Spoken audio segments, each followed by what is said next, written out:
2 minutes into The Killer, and Michael Fassbender's title character checks his watch. 7 minutes in, he checks his watch again. At 15 minutes, there is a montage of him checking his watch over and over again, and you can't help but check your own watch with him. Is the movie over yet, you wonder? No, in fact, the movie has only begun. Oh, jeez.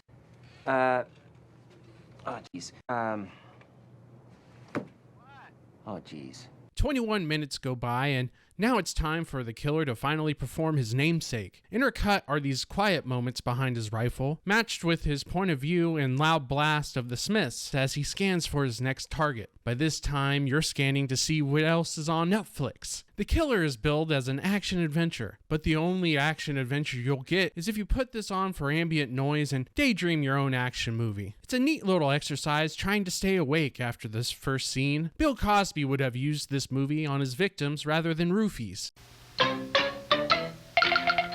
The Killer is much more effective in that regard. There are reasons why Fincher drew out this first scene: to expose the meticulous and tedious nature the job of being an assassin entails, the patience it takes to wait days, maybe even weeks on end for your target to be in one particular spot in the world. The narration by Fassbender during this scene drops stats about how many people are born or die within the same second, or Ted Williams' batting average, or his own batting average when it comes to kills. He quotes Popeye, and a few moments later, Thelma. Essentially, the two quotes are the same. I am what I am. A redundant quote for a redundant movie. The Killer is what it is. Boring. Boring.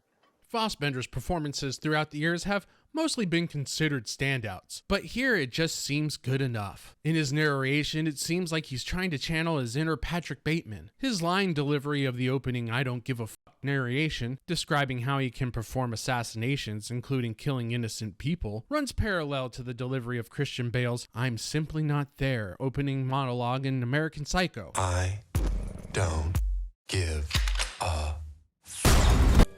I simply am not there.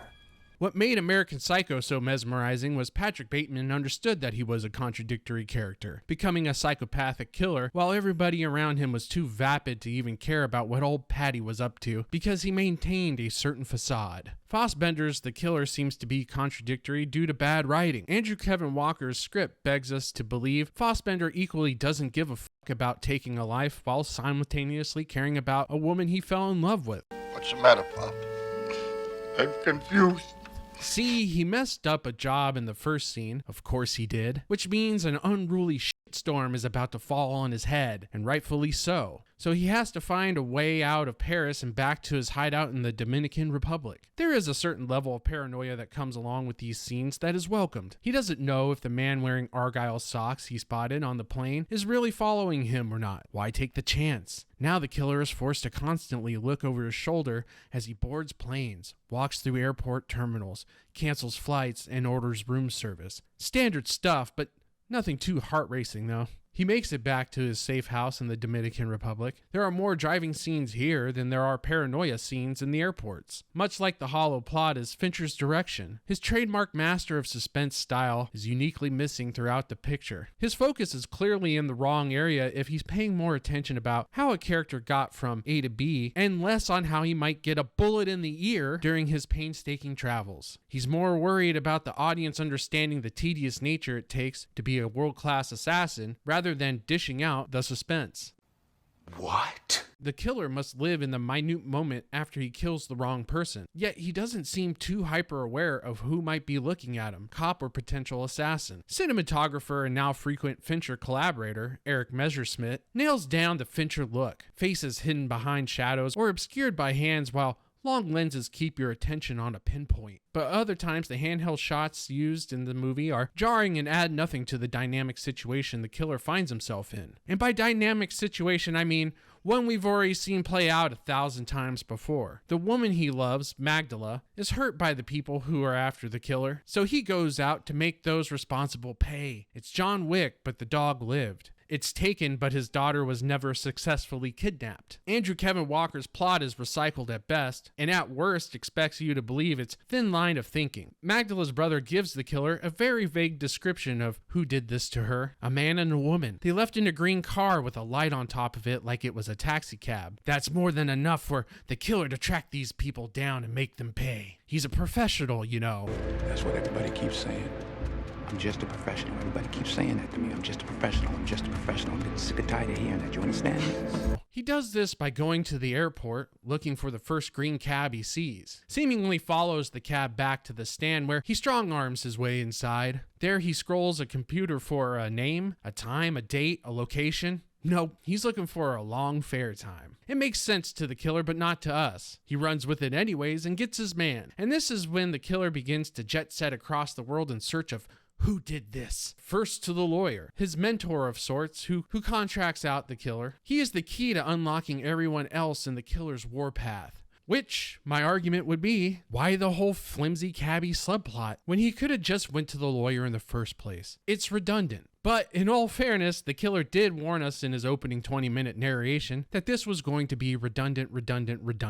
Boring. The film is based on a graphic novel series written by Matz. How faithful is this adaptation? That is for those who read the comic books to decide. But if it is a faithful adaptation to the source material, it begs another question. Is the source material good enough to begin with? What makes this story worth telling? I can't find an answer watching the movie. But what is interesting about the character of the killer is he's the anti-Bond. He's dull and dresses like a German tourist and eats at McDonald's and drinks Starbucks and uses sitcom characters as aliases. He has a storage unit where he stashes all the tools needed for his jobs. He drives around in the streets of New Orleans in a panelless white van. As he trots around looking to kill people, you start to wonder, how many killers have you bumped shoulders with? How many killers have you shared an elevator with?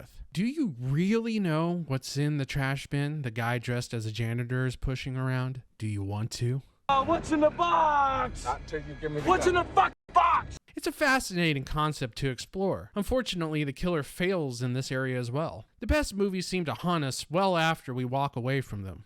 Something Fincher is usually a master at. As soon as you walk away from the killer, so do these thoughts. Michael Fassbender has the ability to hold a movie entirely on his own, but take away his suppressed voiceovers, historical quotations, and anti-humanistic rants, he doesn't seem to have much to work with that is worth watching. Fassbender's back must be stiff for having carried this limp movie on his shoulders for 2 hours. He is the sole reason you can make it to the end credits, if you can even make it that far. The Killer is a movie that seems to be Fincher's excuse to kill time between projects. With a shallow plot and uninteresting side characters, Fincher seems to be going through the filmmaking motions. Set up the camera here, press record, act, cut scene, on to the next one. Getting his reps in a genre he's never really explored before. A genre that maybe he doesn't belong in at all. Without counting Alien 3, The Killer is Fincher's worst film to date. It is a film with shit writing under the disguise of being cerebral. It feels like a 13-year-old boy waxing philosophical for the very first time. It's a movie for the pretentious to say,